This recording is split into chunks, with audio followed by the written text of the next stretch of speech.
கண்டிப்பா உங்களுக்கு பிசிஓடி போகும். இயற்கையாவே குழந்தை கருத்தரிக்கும்.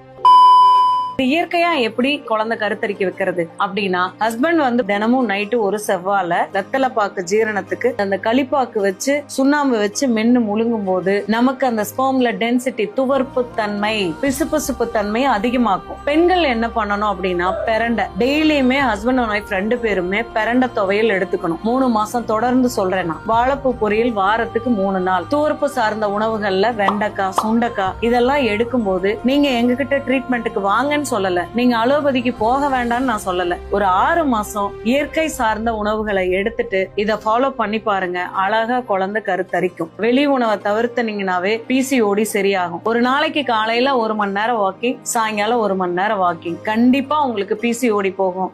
இயற்கையாவே குழந்தை கருத்தரிக்கும். நாங்க இதுக்கான ட்ரீட்மெண்ட் என்ன கொடுக்கறோம் அப்படின்னா, பச்சிலை மூலிகையோட சில கசாயங்கள்